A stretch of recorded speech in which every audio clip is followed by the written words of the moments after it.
मोदकं सदा विमुक्तिसाधकं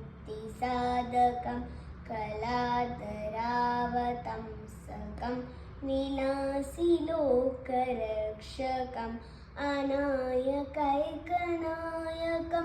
विनाशितीव्रदैत्यकं नताशुभाशुनाशकं नमामि तं विनायकं न तेतरातिभीकरं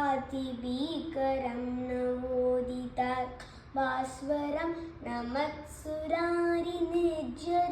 न ताधिकापदुद्धरं सुरेश्वरं निधीश्वरं गजेश्वरं गणेश्वरं हेश्वरं तमाशये परात्परं निरन्तरं समस्तलोकशङ्करं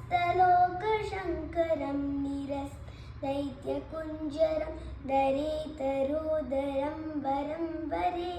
मातमक्षरं कृपाकरं क्षमाकरं मुदाकरं यशस्करं मनस्करं मनस्कृतामनस्करमि भास्करम् अकिञ्चनातिमाजनं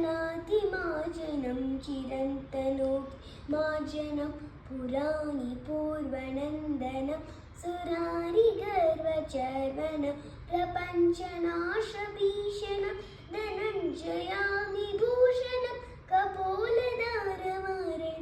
भजे पुराणवारणं नितान्तकान्तदन्तकान्तिमन्तकान्मजम् अचिन्त्यरूपमन्तहीनमन्तरं